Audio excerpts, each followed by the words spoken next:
Today, it's part 2 with 4BC talk host Jason Matthews.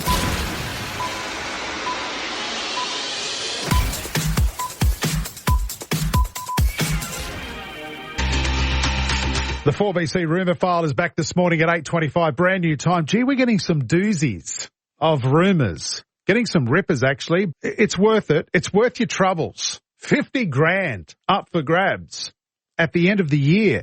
That'll pay, 6 months rent. You know, it's a good amount of cash, 50 grand. You could pay your vet bill. I don't know what you're doing with it. It's up to you. Get your rumours in, 133 882 here on 4BC Breakfast. Having taken over Brekkie just a couple of short weeks ago, today in the quarter hour, it's part 2 with our chat with Jason Matthews. Mate, what are the topics that are close to your heart? And how do you weave them in to your show? You just manage to. Like, there'll be a lot of stories that'll pop up and that'll fire me up.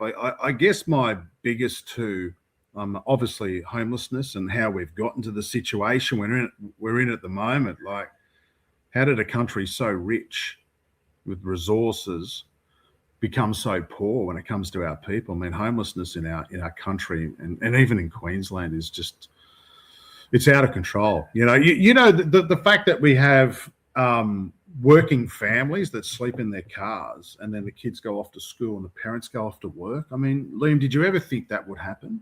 So that's one thing I try and take up the fight about. But the big one for me is domestic and family violence.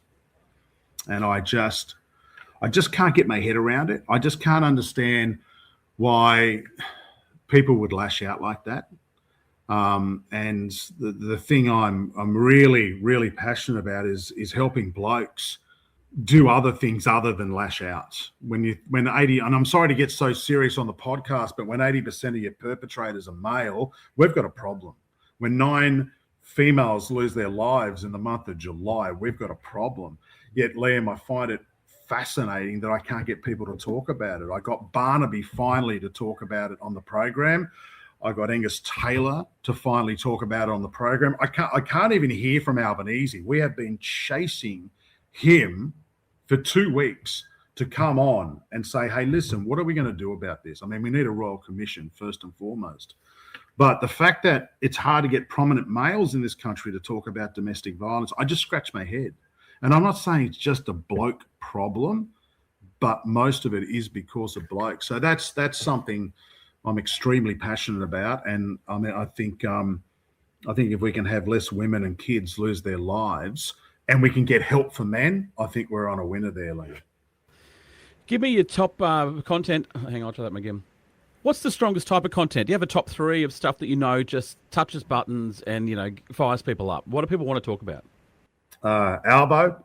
People want to talk about Albo.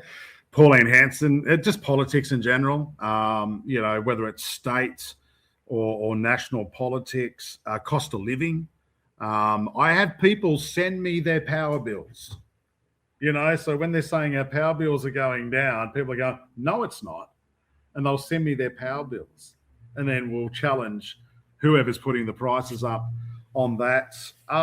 There's and just anything local. I mean, local is the most important thing. So it's hard to say there's 3 things. There's definitely 2. Whatever is big locally, you could probably say is the 3rd one. That changes every day, mate. How do you score the big interviews? Relationships that you form over a long period of time. I've also got some great producers who work on the program. We were so surprised that the CEO of The Bomb wanted to come on 4BC this morning and chat to us about the review that's going into that. It is relationships. And it's you might not get them now, but you'll get them. And anyone watching or listening to this knows this. It's something that if you continue to work on it, you'll get them eventually. You know, so I find that that's the best way of doing it. Give us a teaching moment. How do you prep? So for young announcers, how do you prep a show? You know, what do you do after a show? Give us some prep teaching moments. Try and get out.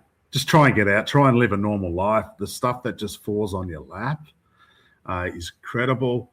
Look at your social media, obviously. You see stuff that might come up. I listen to other radio shows.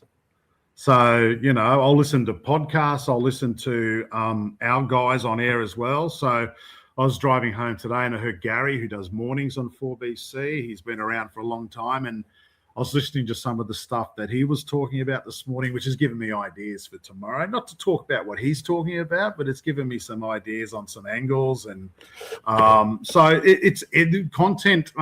If I can quote wet, content is all around us. It's everywhere, mate. So I like to do stuff as well. I do a thing called Who Said What. So I like to grab funny stuff from TV. And have you ever watched, my favorite thing is too, by the way, to relax? Tipping Point is the greatest TV show right now on television. Mate, I love it.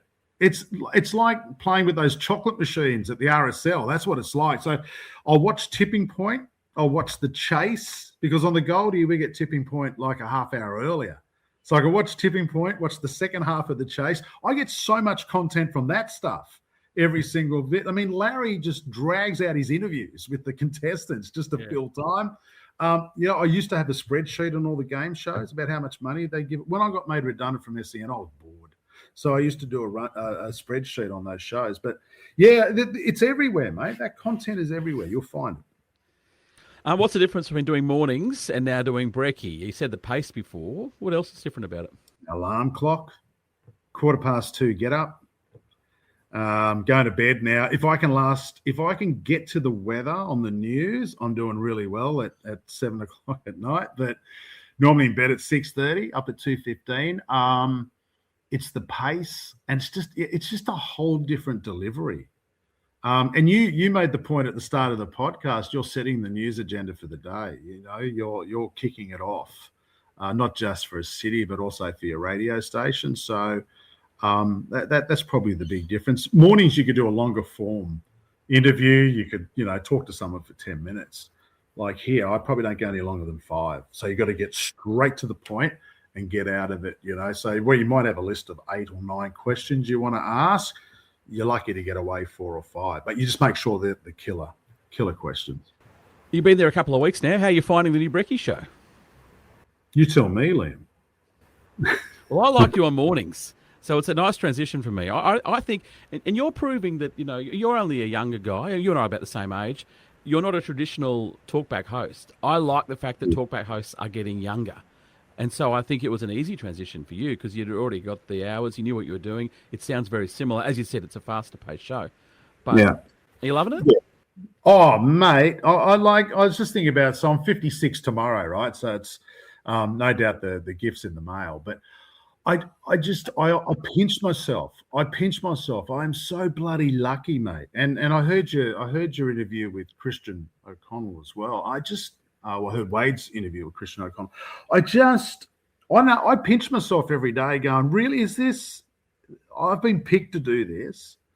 And at 55, turning 56 tomorrow, I finally found the job I love the most. It's taken me this long. This is the greatest job I've ever had. For no other reason, I'm going, why didn't I do this before? I finally found my core. I didn't know I wanted to be a talk radio host. It's just something that, I don't know, I love. I don't take it for granted. I love the team I work with. I love the station. 4BC is an amazing station. Everyone there is hardworking. Of course, we've gone through some changes, as you know, in the last couple of weeks. But, mate, it's just a wonderful place to work. It's filled with wonderful people, Liam. I'm not just saying that because they pay me every fortnight. I actually genuinely mean it. And my role within that is just a bit role, but I'm so happy that I'm the one who gets to do that. And it's amazing, mate. I'm so bloody lucky. So bloody lucky. What's it like taking over from an existing show? Do you inherit anything of theirs? Do you take any of their content? Do you wipe the board clean? Well, I've got my own style. I've got my own stuff. There is some stuff that you do take on board, particularly long-term sponsorship stuff. So there's probably 2 or 3 things I do that we did with the previous show, but no, it's all mine. So there was some things I did in mornings that I thought really worked, Liam, and then we brought those over to breakfast. They're kind of my signature things. But other than that, again, news cycle is different every day. So again, I'm driven by news, right? and opinion about the news. So that just occurs every day. So it's a different show every day. You do have the odd benchmark that we might throw in just to, get that ebb and flow on content. So not everything's serious. It's like music, right? You have a fast song next to a slow song and all that sort of stuff. But no, it's a different show to what was there before. Who's on your hit list? What guests do you want to have on your show moving forward? I don't have a hit list. I really don't. My hit list is to get more listeners on air every day. That's important to me. I like to talk to everyday people. I mean, politicians are great when you need them on there, particularly around a major story. Celebrities, I'm not really into celebrities. Apart from, I think the only celebrities I had on mornings was Todd Woodbridge and Larry Emder, game show hosts. So they're the kind of, celebs I go, we do entertainment news. I don't even know who we're bloody talking about, mate. And I've got 19-year-old kids, and they just bang their heads. They go, Dad, that's such and such. I go, oh, yeah, I still don't know. Did you tell Todd Woodbridge and Larry Emder, did you tell Todd and Larry that you kept a spreadsheet of all the winnings on their shows? Yeah, of course I did. Of course I did. And Channel 9, if anyone from Channel 9's listening to this, you're not doing a good enough job promoting Todd Woodbridge for the gold. You know what I mean? And I actually said to Larry, I said, you may have a gold logie, but you know what? Todd Woodbridge has got a gold medal, at the Olympics. What's bigger? So do I have a hit list? No, I don't. I don't have one. And that's not me being lazy, Liam. I just want to get on people who got great stories. And for me, that's pretty important. Newsmakers are pretty important as well, but I don't know what the news is going to be like tomorrow morning at 5:30, right? What can we expect from 4BC in 2026 and beyond? Well, good question. Growth, hopefully, continued, some growth. Hopefully some ratings success. I think some killer content.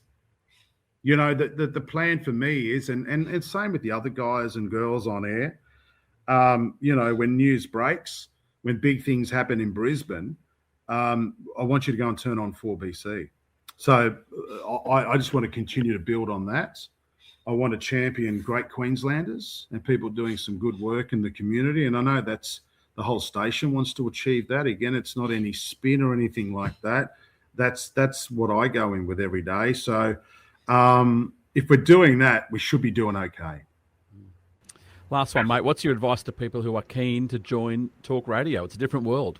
What's your advice? Do it.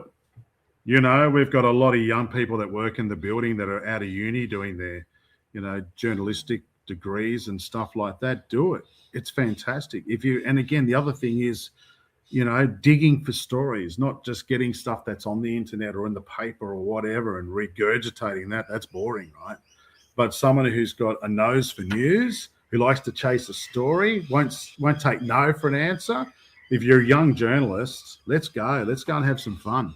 Well, mate, I'm loving what you're doing. You're in my listening area. I get to tune in. I enjoy what you do, and we wish you all the best. And thank you, Jason Matthews, for joining us on the Quarter Hour podcast.